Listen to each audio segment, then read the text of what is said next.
അനീഷ് ദേവസ്യ കോഴിക്കോട്ട് നിന്ന് KSRTC ബസ്സിൽ ഇപ്പോൾ യാത്ര ചെയ്യുന്നുണ്ട്. സ്ത്രീകളുടെ പ്രതികരണമൊക്കെ തേടുകയാണ്. അനീഷ്, എന്താണ് സ്ത്രീകൾക്കൊക്കെ പറയാനുള്ളത്? അവർ വലിയ സന്തോഷത്തിലാണോ? ചില മേഖലകളിലൊക്കെ ഈ ഓർഡിനറി ബസ്സുകളിലാണെങ്കിൽ ഒരു ആശങ്കയുണ്ട്, ഓർഡിനറി ബസ്സിൽ മാത്രം എന്ന തരത്തിലേക്ക് അത് പരിമിതപ്പെടുത്തുകയാണെങ്കിൽ. അതിനാൽ ഈ UDF-ന്റെ തെരഞ്ഞെടുപ്പ് പ്രകടന പത്രികയിലെ ഏറ്റവും പ്രധാനപ്പെട്ട ഒരു വാഗ്ദാനങ്ങളിൽ ഒന്നായിരുന്നു ഈ സ്ത്രീജനങ്ങൾക്ക് KSRTC സൗജന്യ യാത്ര എന്നുള്ളത്. ആ വാഗ്ദാനം ഇപ്പോൾ യാഥാർത്ഥ്യമാകാൻ പോവുകയാണ്. അത് വെറും ഒരു വാക്കല്ല, അത് യാഥാർത്ഥ്യമായി പോകുന്നു എന്നാണ് ഇപ്പോൾ സർക്കാരിൻ്റെ ഭാഗത്തുനിന്ന് നമുക്ക് ലഭിച്ചിരിക്കുന്ന ഒരു വിവരം. നമ്മളിപ്പോൾ ഉള്ളത് കോഴിക്കോട് KSRTC ബസ് സ്റ്റാൻഡിലാണ്. നമുക്ക് ഇവിടുത്തെ യാത്രക്കാരോട് തന്നെ ഇതിൻ്റെ ഒരു പ്രതികരണം തേടാം. നമ്മളിപ്പോൾ ഉള്ളത് കോഴിക്കോട് ബസ് സ്റ്റാൻഡിലാണ്. നമ്മളൊരു മാനന്തവാടി സൂപ്പർ ഫാസ്റ്റാണിത്. നമുക്ക് അതിലെ യാത്രക്കാരോട് ഇതിൻ്റെ ഒരു അവർ ഈ തീരുമാനത്തെ ഏത് രീതിയിലാണ് സ്വാഗതം ചെയ്യുന്നത് എന്ന് നമുക്ക് പ്രതികരണം തേടാം. ചേച്ചി, KSRTC ബസ്സിൽ ജൂൺ 15 മുതൽ സ്ത്രീകൾക്ക് ഈ ഓർഡിനറി ബസ്സിൽ സൗജന്യ യാത്ര അനുവദിച്ചിരിക്കുകയാണ്. നിങ്ങൾ അതിനെ സ്വാഗതം ചെയ്യുന്നു? സ്വാഗതം ചെയ്യുന്നു. ആദ്യഘട്ടത്തിൽ ഓർഡിനറി ബസ്സുകളിൽ മാത്രമേ ഉള്ളൂ, ഫാസ്റ്റ് സൂപ്പർ ഫാസ്റ്റ് അങ്ങനെ ബസ്സുകളില്ല. അതിലൊരു ചെറിയ നിരാശയുണ്ടോ? എല്ലാ ബസ്സിലും പ്രതീക്ഷിച്ചിരുന്നോ സൗജന്യ യാത്ര? പദ്ധതി സർക്കാർ നടത്തുന്നൊരു വിശ്വാസം ഉണ്ടായിരുന്നു? അതൊരു വെറും വാഗ്ദാനം മാത്രമായിട്ട് ഒതുങ്ങുമായിരുന്നു, അങ്ങനെ തോന്നുന്നുണ്ടോ? ഒന്നും അറിയില്ല. ചേച്ചി, എന്ത് തോന്നുന്നു? സ്ത്രീകൾക്ക് 15 മുതൽ ഓർഡിനറി ബസ്സിൽ സൗജന്യ യാത്രയാണ്, സ്വാഗതം ചെയ്യുന്നോ? എല്ലാ ബസ്സിലും വേണമായിരുന്നു എന്നൊരു അതിലൊരു നിരാശയുണ്ടോ?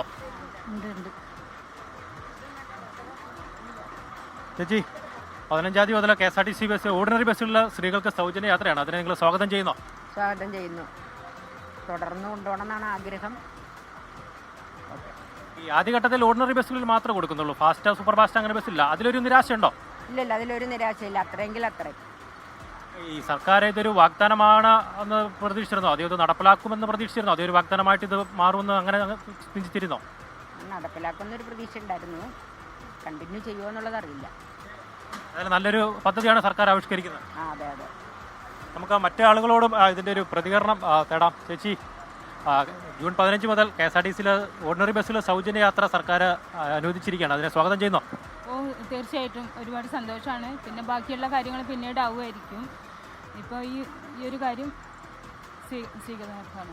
UDF-ന്റെ പ്രകടന പത്രികയിൽ ഇങ്ങനെ ഒരു വാഗ്ദാനം ഉണ്ടായിരുന്നു, അത് നടപ്പിലാക്കുമെന്ന് പ്രതീക്ഷിച്ചിരുന്നോ? അത് വേറെ ഒരു വാഗ്ദാനമായിട്ട് ഒഴിവായി പോകുന്നു? ഇല്ല, പ്രതീക്ഷ ഉണ്ടായിരുന്നു. നമുക്കത് ഒരു സന്തോഷമാണല്ലോ, ഒരു പ്രതീക്ഷ ആ ഒരു ഇതിലായിരുന്നു.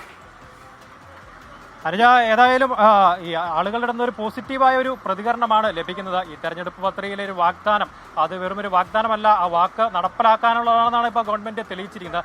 ഏതായാലും ഈ നിത്യേന ഈ ജോലിക്ക് പോകുന്ന സ്ത്രീജനങ്ങൾക്കും അതുപോലെ തന്നെ ഈ വിദ്യാർത്ഥികൾക്കും വലിയൊരു സാമ്പത്തിക അനുഗ്രഹമായിരിക്കും ഈ പദ്ധതിയിലൂടെ നടപ്പിലാക്കാൻ പോകുന്നത്. അനുജ, അതാണ്, സ്ത്രീകൾ വലിയ സന്തോഷത്തിലൊക്കെയാണ്, ആഹ്ലാദത്തിലാണ്. പക്ഷേ ഓർഡിനറി ബസ്സുകളിൽ മാത്രമായി പരിമിതപ്പെടുത്തുകയാണോ എന്നൊരു സംശയമുണ്ട്. ഏതായാലും അത്തരം കാര്യങ്ങളൊക്കെ മറ്റന്നാളായിരിക്കും മുഖ്യമന്ത്രി പ്രഖ്യാപിക്കാൻ പോകുന്നത്.